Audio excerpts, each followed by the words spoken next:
gradske vijećnice ili postavljanje novog putokaza na križanju. No što bilo da bilo, sigurno je izuzetno važno. Tako mi brade Svetog Lokvijana učinit ću to.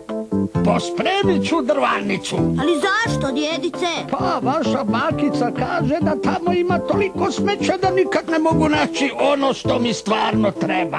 Je li to točno, djedice? Naravno da nije. Ja mogu naći sve što tražim. Svaka stvar na svom mjestu i mjesta za svaku stvar. To je moj moto.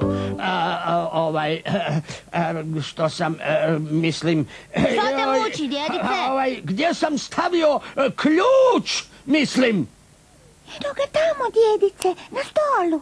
Miješao si s njime svoju kašicu. Što sam ja to pričao? Svaka stvar na svom mjestu. Prokleta laž.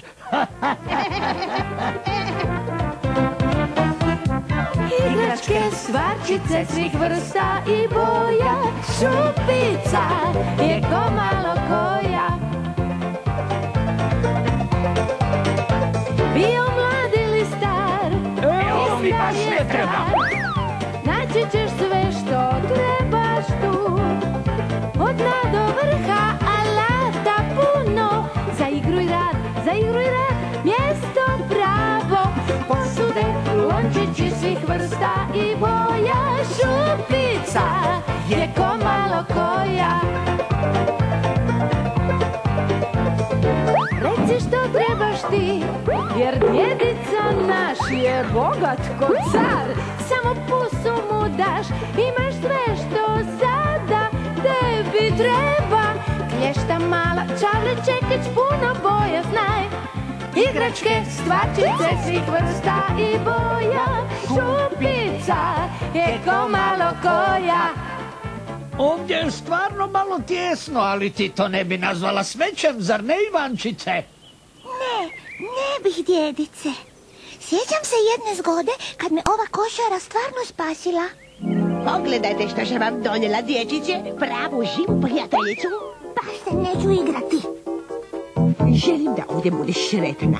Odletet ću i donijeti finih lokovobobica.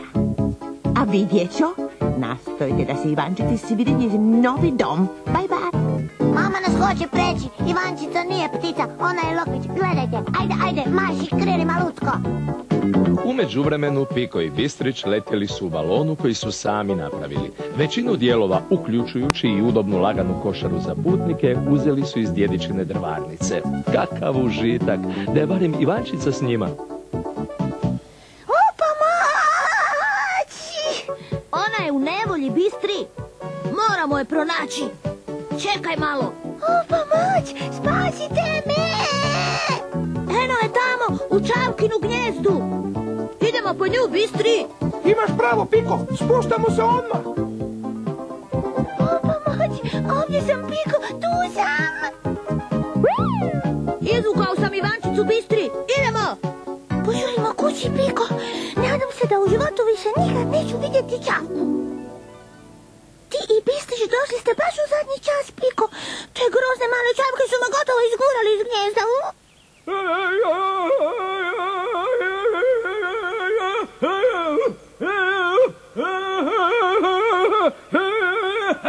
Niste znali da sam ovako muzikalan, jel da? To je bio ratni poklič američkih indijanaca. Sjećaš li se ovog pera, Piko? Dobro je poslužilo. Zbilja, djedice, misliš li da je pero presudno? Naravno da jest, Piko. Ni pravi američki indijanac to ne bi mogao uraditi bez pera. Bilo je to jedno od najtoplijih i najsušnijih ljeta koje se pamti. U vrtu ništa nije bilo kako treba. Cvijeće je bilo umorno.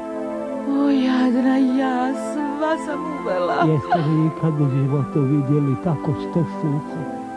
Ja strašno sam žedan, umriću od žeđe, vode. Ali to još nije bilo sve. Najgoru vijest donio je Bistrić. On je otkrio da velika lokva polako nestaje. Iz dana u dan lokva je bila sve manja. I prema mojim proračunima, ako uskoro ne padne kiša, velika lokva će potpuno presušiti. Da.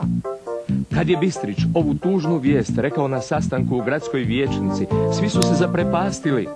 Ja sam zaprepašten. Svi su se uznemirili, prestrašili. Lokvići su bili posve izbezumljeni. Bez velike lokve nema više natjecanja u skakanju, nema više skokov dana. Uvijek ista priča. Svi samo pričaju o vremenu, a nitko ništa ne poduzima. Da. Američki indijanci su znali. Apači i Komanči. Oni su plesom zazivali kišu i ona bi uvijek došla. Pa možda su tako radili Apači i Komanči, ali hvala lijepo. Lokvići su više voljeli menuet, foxtrot i rock'n'roll. Ali nijedan od ovih plesova nije im donio kišu. Kažem vam, dajte priliku Piku. Ajde, Piko, pokaži im kako to rade američki indijanci. Treba će ti ovo pero da to bude pravi ples za zazivanje kiše. Hvala, djedice. Idem. Bog! I za sekundu netko vrlo sličan indijanskom ratniku šuljao se kroz visoku travu, spreman da započne ples.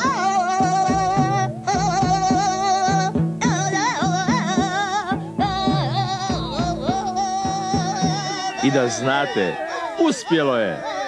Nakon prve male kapi kiše došla je još jedna.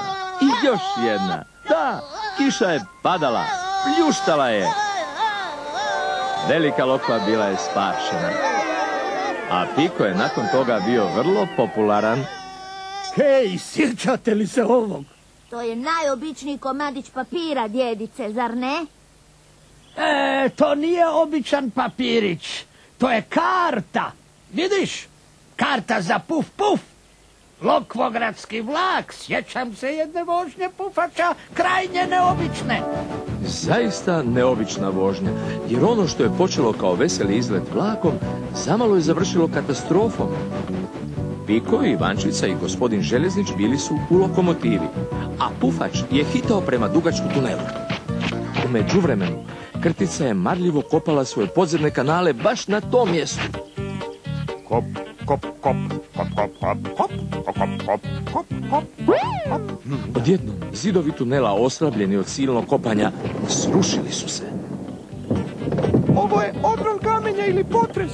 Tunel je potpuno zatrpan, a ako tko pokuša proći kroz njega, smrskat će se. Što da učinim? Trebalo bi 15 odraslih lokvica da ga očiste. Jedna super jaka kornjača. Prepusti to meni, Bistri. Počet ću otkopavati stražnjim nogama. I prije nego što trepneš, tunel će biti čist. Kornimir je išezao u mraku velikog tunela, a vlak je svakog trena bio sve bliže. Brže, Kornimire, brže! Iz mraka tunela Kornimir je uvjeravao Bistrića da kopa iz sve snage. Ali može li on raščistiti zatrpan tunel na vrijeme? O ne, prekasno je. U očajanju hrabri mladi Lokvić pokušao je upozoriti strojovođu na opasnost, ali nije uspio. Vlak je projurio kraj njega i uletio u tunel.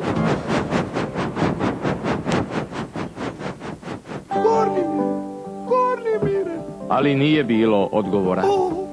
Jadni Kornimir nije imao šanse. Vlak je jurio prebrzo. To zoveš brzinom? Trebao si me vidjeti kako letim iz tunela.